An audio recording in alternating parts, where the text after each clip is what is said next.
Welcome to the Autism Parenting Podcast, brought to you by themomkind.com, where we strive to make autism parenting just a little bit easier.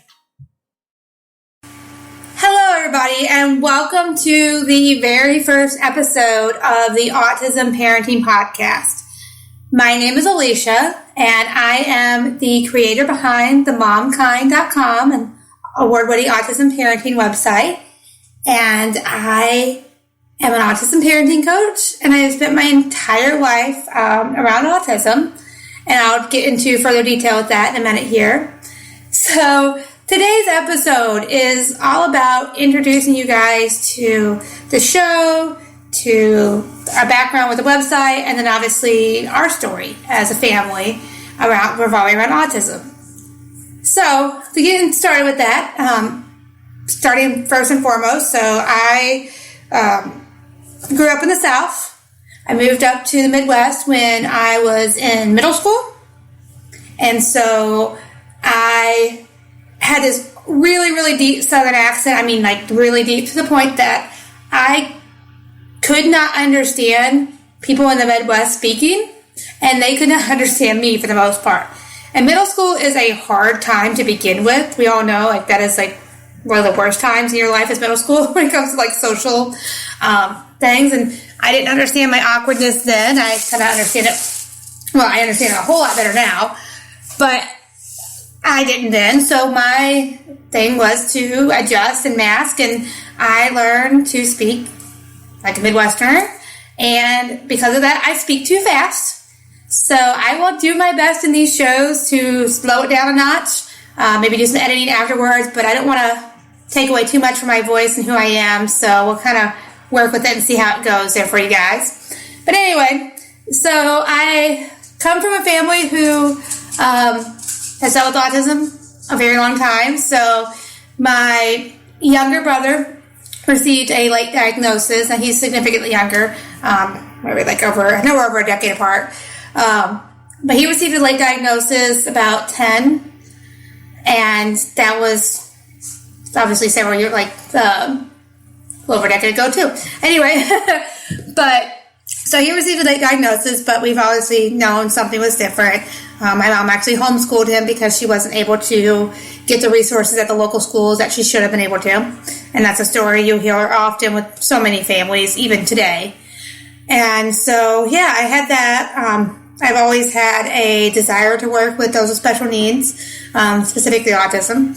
And so even when I went into the workforce, my entire focus was on helping autistic individuals. I went out of my way, even working as a general manager of a fast food restaurant.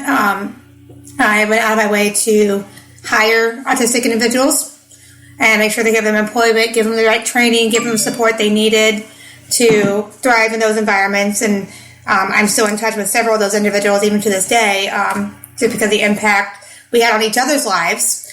I now am a mom of 4 kids total, so 3 biological, 1 stepdaughter, and all 3 of my biological children are autistic. They are 12, 11, and 4. And so I definitely have my fair share of that one. Good year of having 3 autistic children in the house. And so when I started blogging, I was not intending to blog about autism. I understand now that, yeah, I should have seen this coming. I should have realized this was my calling, but I didn't. It was just like a general mom blog. But my children were not all diagnosed at the time. I had a hunch. But my daughters did get late diagnosis. My son's diagnosis, I mean, I knew from the day he was born something was up with him. He was breastfed, and I didn't get eye contact even then. And that's typically when you get eye contact, or at least get some there.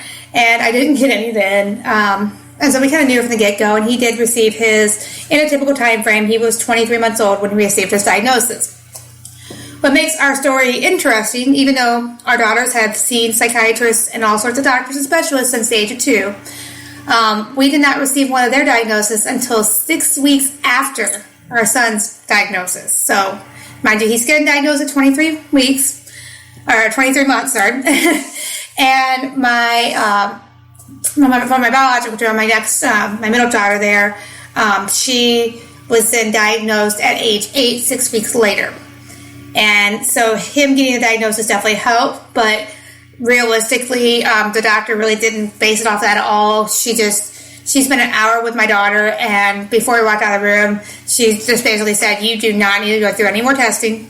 It's pretty clear. Here's your daughter's diagnosis. And she gave us a list of diagnoses, obviously the first one being autism, and then several other from there. And so then from there, our oldest daughter, that's on the spectrum now, she received hers, I'd say about not quite a year later. And so hers was a little bit harder to get. Like I said, our daughters had been seeing psychiatrists all along, so it was finding the right doctor. But I was able to get her in with my son's autism specialist, and who had the experience working with girls on the spectrum. And so she talked to her. She came back out. Yep, she's level 1. She's been, basically that she's been masking all along, which is definitely a big thing with girls on the spectrum. And so, yeah, there we go. We have 3 of them on the spectrum. By the time we had 2 on the spectrum, actual official diagnosis-wise, I realized, okay, this is my story. This is what I need to be going to. So I started sharing our story. By the time we got the 3rd diagnosis, I kind of laughed a little. It was a relief for me. It wasn't, I know there's different cycles of grief, and that's stuff we'll talk about in other episodes, but it was just a relief by the time we got that 3rd diagnosis, because we had been fighting so long with finding a doctor that understood girls on the spectrum, that understood the difference. And that is a story you'll hear over time and time again with when he talks about older girls not getting the diagnosis early on, that doctors just didn't until recently understand how different girls are on the spectrum. So that is our story from there. Oh, and the extra twist to all this, when talking to my, getting my daughter's, the last diagnosis there, when my daughter was 10 or 11, I can't quite remember now, but that last diagnosis, I started talking to the doctor, and she looked at me and she says, have you been diagnosed? I said, well, I've been diagnosed with a lot of different things, but what are you particularly going at? And she said, well, with autism.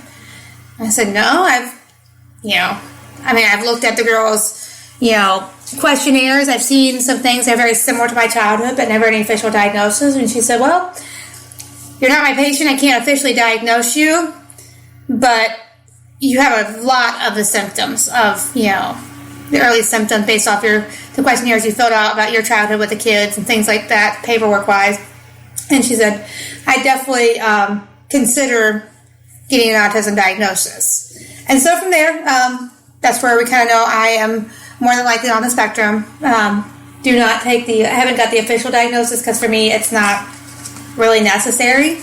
Kind of got when you have a doctor randomly look at you and say, yeah, you're probably autistic, that's kind of good enough. When you're an adult, you don't need any more assistance.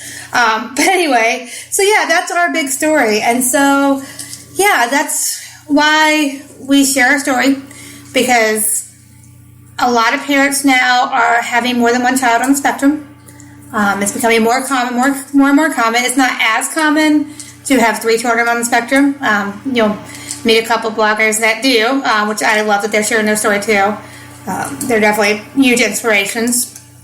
But I wanted to share our story because we definitely have all the twists there. We have the young diagnosis, we have the late diagnosis, we have girls on the spectrum, we have possible parent on the spectrum here, and multiples on the spectrum. So yeah, and that's why we started sharing our story. And so the podcast, really, I wanted to get on here and be able to directly talk to you guys. I love blogging, I love writing, but there is so much that goes into writing a blog, and nowadays people are more, as you might know, you're on here, right, are more apt to listen because they're driving to work, they're going different places and, workouts, whatever, and it's just easier to listen to a podcast. And so that is why we're going to be on the podcast now. And so our future episodes, we're going to mix it up a little bit here and there. The next episode that you're going to hear on episode 2 is actually an interview of an amazing gentleman who is making a huge difference in the autism community. I can't wait to share that story with you. Other episodes, we're going to talk about different topics, such as girls on the spectrum, and, different things that we need to know about, the goods and bads of GPS devices, just different topics that you guys need to hear about. One thing I really would love to hear from you guys is the topics that you're wanting to hear about. As a autism parenting coach, I have had a lot of questions over time. I know a lot of them, but I'm curious from you guys directly on this platform what you guys are wanting to hear. So make sure, leave us comments in the show notes. Let us know what you would like to hear. Make sure you guys check out the website, themomkind.com. Our podcast is going to be there as well. You can just go to podcast.themomkind.com, and this will all be in the show notes for you. But yeah, guys, I can't wait to start sharing with you guys some real hard truths, some real fun stories, some interviews, and just everything in between all that on this show, and can't wait to meet you more. Until next time, talk to you later. Bye, guys.